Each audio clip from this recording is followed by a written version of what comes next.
Hey everyone, today I wanted to do a video about rebatching. Rebatching is a process that changes what appears to be our solid bars of soap into a more liquid phase or gel phase. So what we're going to do is we're going to take our solid bars, which are, it's not technically solid, it's actually a mixture of solid soap molecules and the liquid in our recipe, and we're going to take them, cut them down into smaller pieces. You can use just a plain knife, you can use a cheese grater, you can use a salad shooter.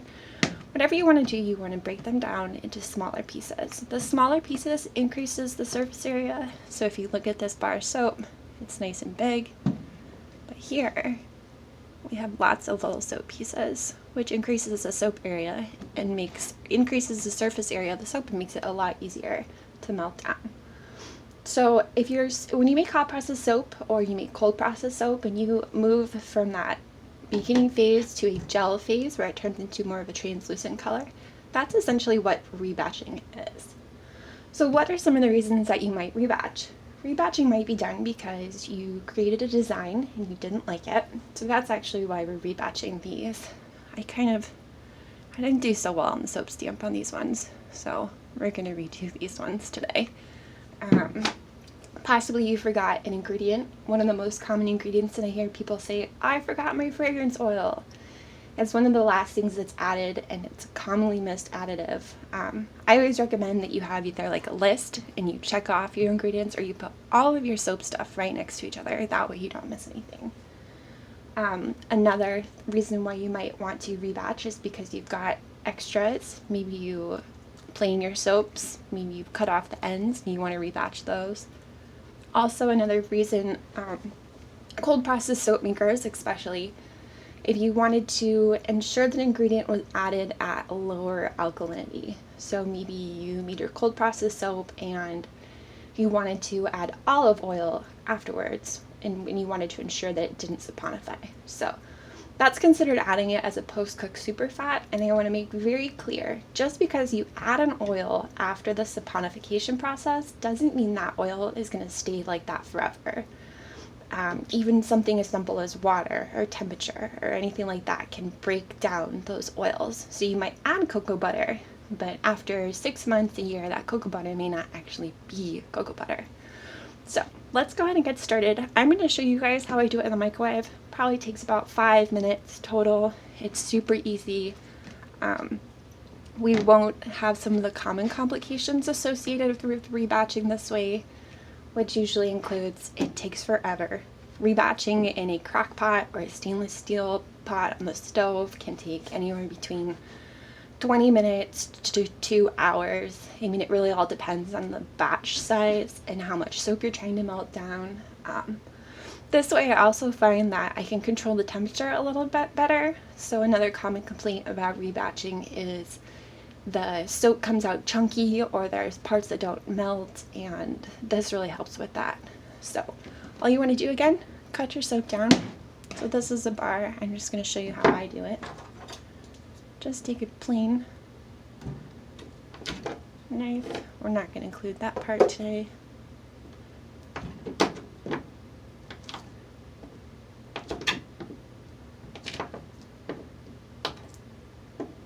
And you can see I use vanillin in my fragrance, so it's got the darker part on the outside still. And then my little secret when rebatching is to use a sorbitol solution as the liquid. So if there's not enough liquid, you need 2 things for the soap to reach a gel phase, and this is both cold and hot process and rebatching. You need a high enough temperature and you need enough liquid. If your soaps are older and they've been curing for a long time, you can still rebatch them. You can rebatch pretty much whenever, but they're going to have less liquid in them. So it might take longer and it might require a higher temperature. If your soaps are newer, they're easier to rebatch, they're softer. So these soaps, I mean, I can pretty much squeeze them to break them. They're softer and they have more liquid in them. So to create a sorbitol solution, all you're going to use is your sorbitol powder. We absolutely love sorbitol. We use it in almost every single one of our recipes. If you do not have sorbitol, that's perfectly fine. You can use sugar, you can use honey. What this does is it's going to act as a soap solvent. So we're going to add this to our distilled water and create a solution. When you add it, we do a 66% solution, so 2 parts sorbitol to 1 part distilled water. It's going to help make our soap a lot smoother. It's also going to increase the lathering abilities of your final bar, and it's going to add softening properties. So sorbitol actually works really well on the skin too. So let's go ahead and get started. What I'm going to do is I'm going to go in intermittent periods. I'm going to heat the soap up in the microwave, show you guys what it starts to look like and what you need to look for, and we'll go from there. So I'm going to put this in the microwave for 2 minutes to start with, and we'll show you what it looks like afterwards. We'll add our sorbitol a little bit later. It may not even be necessary with this recipe.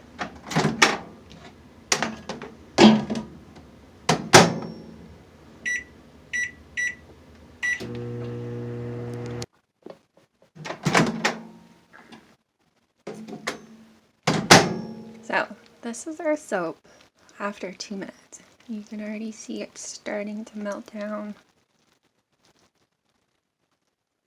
And you can see how it changed from a opaque color to that translucent color. And that translucent color is neat phase. That's what we're looking for here. So the microwave that I use for my soap is an old microwave. It is slow, it takes forever. So your microwave might take 30 seconds, it might take a minute. It all depends on the age and the wattage. So kind of work with your microwave. And if you've got a clear window, you can see and you can look into it. Obviously, this is not what we want. We want to continue mixing, but it's getting there, or continue heating, sorry. And you can already see it's starting to get to that point where we want it. So I'm going to put it in there for another 2 minutes. We'll probably take, I would say, about 5 minutes total for this recipe, but let's go ahead and throw it back in the microwave and I'll show you guys what it looks like after that. So I'm going to add another 2 minutes.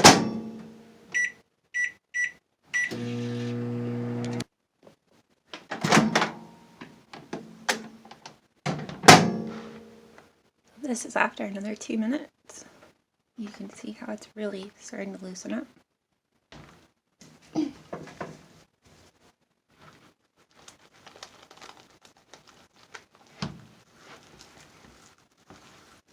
Because it's still a little bit thick for my taste, I am going to add that sorbitol solution in here. Just loosen it up just a little bit more.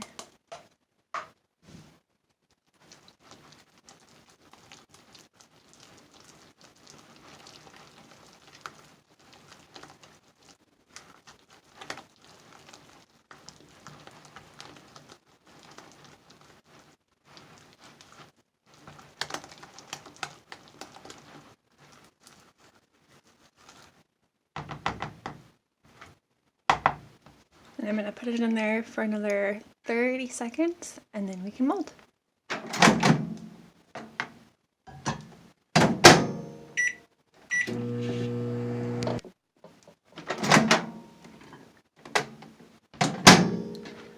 So here we go. This is our finished Rebatch soap. It is nice and smooth and creamy.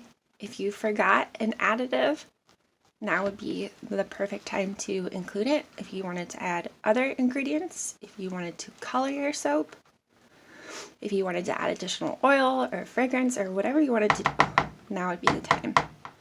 So I can't swirl my Rebatch. It always comes out chunky. This consistency absolutely can be swirled. It is actually more fluid than a lot of people's hot process soap. So you can use, if you wanted to start from the beginning, you can separate it into 2 batches and add your colorants.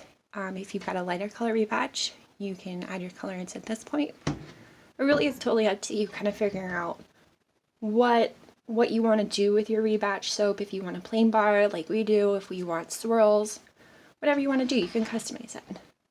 So let's go ahead and mold it.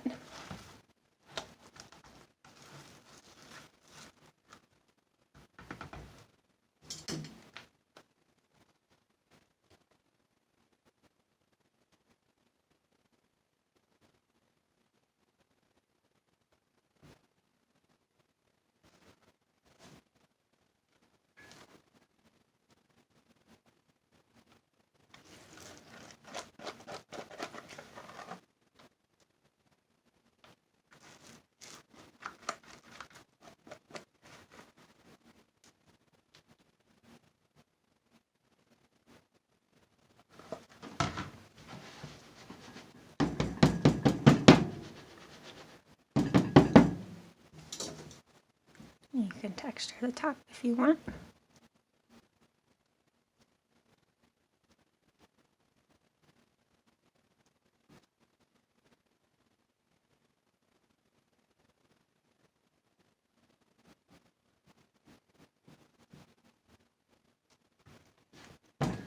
And there you go. It is that easy to rebatch your soap. So hope you guys enjoy.